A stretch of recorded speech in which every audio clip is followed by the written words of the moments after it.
Hello बच्चों, कैसे हैं आप लोग। उम्मीद करती हूँ कि आप लोग स्वस्थ होंगे। मैं गीता कुमारी, मैं एक प्राइमरी टीचर हूँ और अपने इस क्लास माय एजुकेटेड इंडिया में आप सबका स्वागत करती हूँ।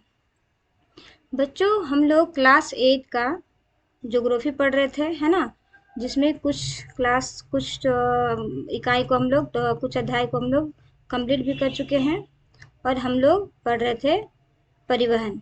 ठीक है, तो चलिए हम अपने क्लास पे चलते हैं। हम लोग पढ़ रहे थे परिवहन और आज पार्ट 2 है, यानी कि दूसरा क्लास है ना। इससे पहले एक क्लास हम लोग पढ़ चुके हैं। यदि आप लोग उस क्लास को नहीं देखे हैं तो प्लीज़ प्ले लिस्ट पे जाके ज़रूर देख ले। ठीक है, मैं डिस्क्रिप्शन बॉक्स में इसका लिंक दे दूँगी और आप लोग वहाँ से आसानी से क्लास देख सकते हैं ना, तभी आपको आगे के टॉपिक समझ में आएंगे। ठीक है, तो आज हम देखेंगे जल परिवहन एवं वायु परिवहन। इससे पहले हम लोग स्थल परिवहन के बारे में पढ़ चुके हैं। ठीक है, तो हम देखते हैं कि जल परिवहन, है ना, जल परिवहन जो होता है, हम लोग पढ़े हैं कि पिछले क्लास में कि परिवहन क्या होता है, इसको हम लोग विस्तार से समझे हैं। तो हम आगे पढ़ते हैं कि जल परिवहन जो होता है उसको हम दो भागों में बांटते हैं, है ना। पहला होता है आंतरिक जल परिवहन और दूसरा होता है समुद्री जल परिवहन। आंतरिक जल परिवहन क्या होता है, जब हम अपने देश के अंदर, है ना, किसी भी देश के अंदर जो परिवहन होता है उसे हम आंतरिक जल परिवहन कहते हैं। और देश के बाहर, यानी कि एक देश से दूसरे देश के बीच में यदि जल परिवहन होता है तो ऐसे परिवहन को हम समुद्री जल परिवहन कहते हैं।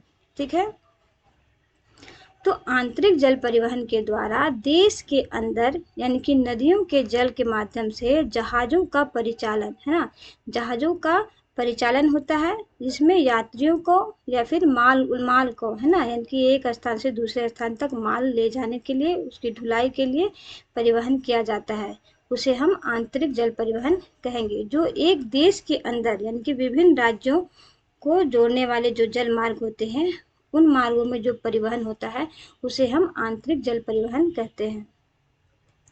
तो कुछ परिवहन ऐसे हैं, कुछ जल मार्ग ऐसे हैं जिसे भारत सरकार द्वारा राष्ट्रीय जल मार्ग घोषित किया गया है। हाँ, है ना, हम लोग जैसे सड़क पढ़े थे तो उसमें देखे थे कि राष्ट्रीय राजमार्ग होते हैं, है ना, राष्ट्रीय राजमार्ग संख्या 1, संख्या 2।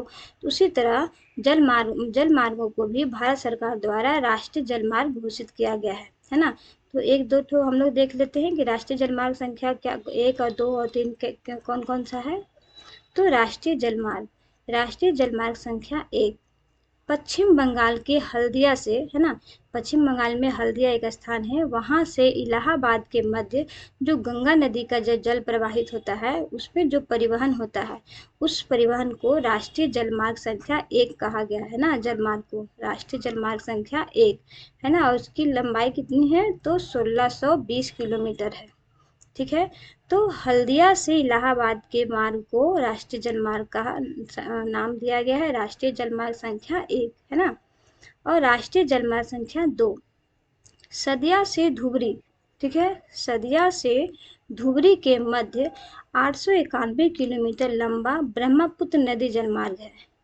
ये था हमारा गंगा जलमार्ग था और ये है ब्रह्मपुत्र जलमार्ग, है ना, जो सदिया से धुबरी के मध्य लगभग 891 किलोमीटर लंबा है। इसे राष्ट्रीय जलमार्ग संख्या 2 घोषित किया गया है। अब हम देखेंगे राष्ट्रीय जलमार्ग संख्या 3। तो केरल में पश्चिमी तट, है ना, केरल के पश्चिम तट नहर कोट्टापुरम से कोल्लम तक के जलमार्ग को राष्ट्रीय जलमार्ग संख्या 3 घोषित किया गया है। ठीक है, तो इस तरह हम देखें, जिस तरह सड़क मार्ग होते हैं, राष्ट्रीय राजमार्ग होते हैं, उसी तरह राष्ट्रीय जलमार्ग भी होते हैं। और भी आगे है राष्ट्रीय जलमार्ग संख्या 4, 5, लेकिन आपकी क्लास में केवल राष्ट्रीय जलमार्ग संख्या 1, 2, 3 तक का ही वर्णन किया गया है। अब हम देखते हैं कि अंतर्राष्ट्रीय यानी कि समुद्री जल परिवहन। तो जो समुद्र के रास्ते से, है ना, एक देश से दूसरे देश के साथ जो व्यापार के लिए या फिर किसी भी कारण परिवहन जो होता है उसे हम समुद्री जल परिवहन या अंतर्राष्ट्रीय जल परिवहन भी कह सकते हैं। तो समुद्री तटों द्वारा एक देश से अन्य देशों के साथ अंतर्राष्ट्रीय परिवहन सुलभ होता है, उसे हम समुद्री जलमार्ग कहते हैं। ठीक है, तो हम जानते हैं कि हमारा जो देश है ना, देश के पश्चिम में, उत्तर दक्षिण में, सॉरी, दक्षिण में जो जितने भी बहुत लंबी थी है तट रेखा है ना, और उस तट रेखा में 13 प्रमुख बड़े बंदरगाह हैं, है ना। कुछ छोटे भी बंदरगाह भी हैं, कुछ मध्य आकार के भी हैं, और कुछ बहुत बड़े विशाल, बहुत बड़ा बड़ा बंदरगाह भी है। तो इस तरह हम देखते हैं कि देश की लंबी समुद्र तट रेखा के कारण, हमारे देश की सड़क रेखा बहुत लंबी है, जिस कारण 13 प्रमुख बड़े बंदरगाह है ना, उसे हम पतन भी कहते हैं। तो कौन कौन से हैं? तो जैसे तूतीकोरिन, पारादीप, विशाखापट्टनम, हल्दिया, चेन्नई इत्यादि प्रमुख बंदरगाह है ना। इसको हम लोग नीचे विस्तार से देखेंगे कि कौन सा बंदरगाह कौन सा राज्य में है। मुंबई खुला और बड़ा प्राकृतिक बंदरगाह है। मुंबई जो है खुला हुआ और प्राकृतिक, यानी कि मानव का उसमें हस्तक्षेप नहीं है, प्राकृतिक द्वारा ही निर्मित है बंदरगाह, उसे ही खुला और प्राकृतिक बंदरगाह कहा गया है। तो खुला और प्राकृतिक बंदरगाह कहाँ है? तो मुंबई में है ना। और ये मार्ग जो है बहुत ही इसमें व्यापार के कारण यह बहुत ही व्यस्त मार्ग होता है, बंदरगाह होता है। इस कारण इसके निकट में ही, यानी कि मुंबई में ही एक और बंदरगाह बनाया गया है ना, जिसे जवाहरलाल नेहरू पतन के नाम से जाना जाता है। ठीक है, और कहाँ है? तो यह मुंबई में ही है। आइए हम कुछ जलमार्ग के बारे, यानी कि बंदरगाह के बारे में देखते हैं कि कौन सा बंदरगाह कौन कौन से राज्य में आते हैं। तो ये देखिए, दीनदयाल यानी कि कांडला है ना, कांडला बंदरगाह कहाँ पे है? तो देखिए गुजरात में है, कांडला बंदरगाह गुजरात में है।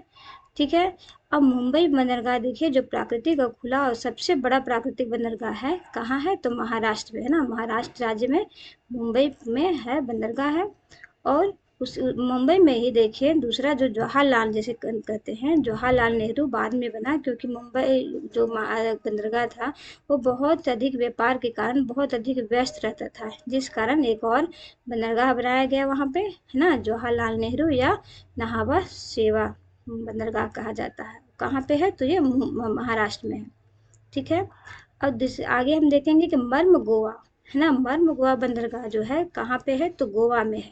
यहाँ पे देखिए गोवा राज्य है, तो गोवा में है। कौन सा है? तो मर्म गोवा है ना। फिर न्यू मंगलोर जो बंदरगाह है कहाँ है? कर्नाटक राज्य में है ना। देखिए तटीय क्षेत्र में ही बंदरगाह होते हैं, जिससे इसे जल परिवहन में आसानी होगी। तो न्यू मंगलोर कहाँ पे है? तो कर्नाटक राज्य में। ठीक है, कोच्चि बंदरगाह कहाँ पे है? तो केरल राज्य में। ठीक है, अब इधर हम पूरब तरफ देखते हैं कि तूतीकोरिन बंदरगाह कहाँ है? तो तमिलनाडु में है। चेन्नई बंदरगाह तमिलनाडु में है, और एन्नोर बंदरगाह भी तमिलनाडु में है। यानी कि तमिलनाडु में हम देख रहे हैं कि 3 बड़े बड़े है ना, 3 बड़े बंदरगाह है ना। अब देखिए आंध्र प्रदेश में कौन सा बंदरगाह है? तो विशाखापट्टनम है ना, विशाखापट्टनम में बंदरगाह है, और यह आंध्र प्रदेश में है। और उसी तरह उड़ीसा में हम देखेंगे पारादीप बंदरगाह। ठीक है, उड़ीसा में है। और कोलकाता में देखिए हल्दिया है ना, कलकत्ता हल्दिया में है।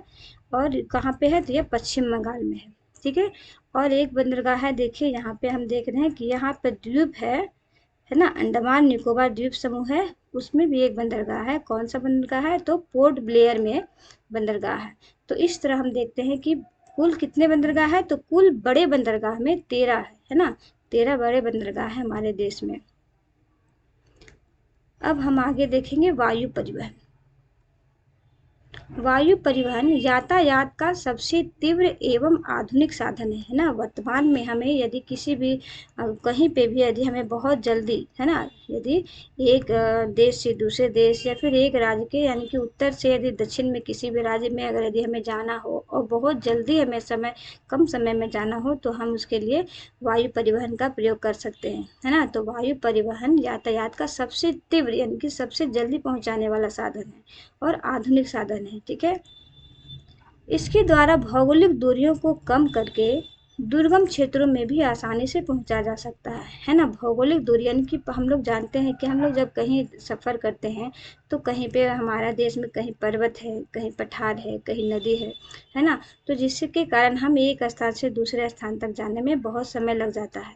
लेकिन यदि हम वायु परिवहन के द्वारा, हवाई जहाज के द्वारा यदि हम परिवहन करते हैं, तो यह दुर्गम क्षेत्रों में भी कम समय में हमें आसानी से पहुंचा सकता है। ठीक है। लेकिन यद्यपि यह काफ़ी महंगा साधन है ना, लेकिन ये जितने भी संसार परिवहन होते हैं सबसे महंगा साधन होता है। भारत में वायु परिवहन की शुरुआत कब हुई थी? तो 1911 में हुई थी, है ना। 1911 में भारत में वायु परिवहन की शुरुआत हुई थी। और इसमें कहाँ से कहाँ तक उड़ान भरा था? तो इलाहाबाद से नैनी तक, है ना, और 10 किलोमीटर की दूरी तय की गई थी। तो और इस वायुयान में यात्रा के लिए नहीं बल्कि इसे डाक सेवा के लिए प्रयोग किया गया था, है ना। तो भारत में वायु परिवहन की शुरुआत 1911 में हुई थी। इलाहाबाद से नैनी तक 10 किलोमीटर तक हुई थी और इसमें वायुयान में डाक ले जाया गया था, है ना। इस वायुयान में डाक ले जाया गया था इलाहाबाद से नैनी तक। और इसमें पायलट कौन थे? तो इसमें पायलट थे हेनरी पिकेट, है ना। जो व्यक्ति थे उसका नाम था हेनरी पिकेट। पहले वायु परिवहन विशिष्ट लोगों के हाथ में ही था। जो पहले क्या होता था कि यानी कि 1900 स्वतंत्रता के पहले जो वायु परिवहन था उसमें कुछ विशिष्ट लोगों का ही उसमें हाथ था, है ना। लेकिन 1953 में सरकार ने वायु परिवहन का राष्ट्रीयकरण कर दिया, यानी कि राष्ट्र के अंतर्गत भी इसके सारे कार्य, है ना, वायु परिवहन से संबंधित सारे जितने भी कार्य हैं वो राष्ट्र यानी कि सरकार उनका देख रेख करेगी, उसे ही हम राष्ट्रीयकरण कहते हैं।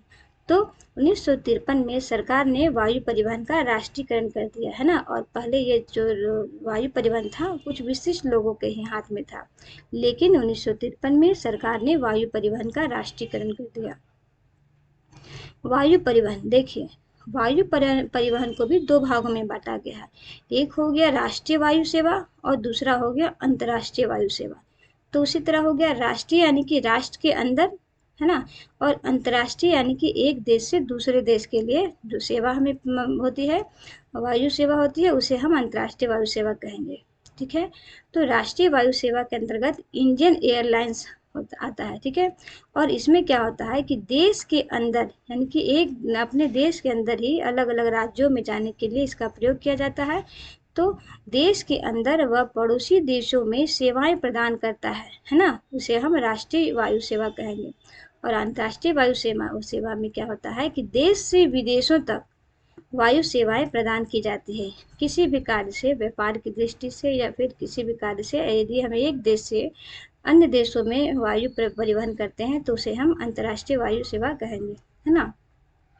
और राष्ट्रीय वायु सेवा में देश के अंदर या फिर अपने पड़ोसी देश जैसे पाकिस्तान, अफगानिस्तान, चीन, है ना, भूटान, नेपाल, यहाँ यदि इन क्षेत्रों में यदि हमें जाना पड़ता है तो उसे हम राष्ट्रीय वायु सेवा के अंतर्गत रखेंगे, ठीक है।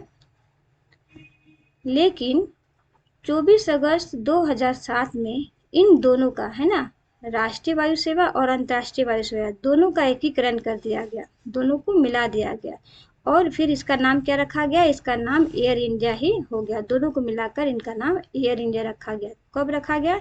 तो 24 अगस्त 2007 में, है ना, दोनों का एकीकरण कर दिया गया। 1985 में पवन हंस वायु सेवा आरंभ की गई थी, है ना। फिर क्या हुआ कि 1985 में एक वायु सेवा प्रारंभ की गई जिसका नाम था पवन हंस वायु सेवा। ये जो है हेलीकॉप्टर द्वारा, है ना, इस वायु सेवा के माध्यम से, परिवहन के माध्यम से हेलीकॉप्टर के द्वारा दुर्गम क्षेत्रों में हवाई यात्राएं उपलब्ध कराई गई, है ना। जहाँ पे जैसे कि हम जानते हैं कि हवाई जहाँ पे चलती है हवाई जहाज, तो वहाँ पे स्थान की यानी कि हवाई अड्डा की आवश्यकता होती है जहाज को उतरने के लिए और चढ़ने के लिए।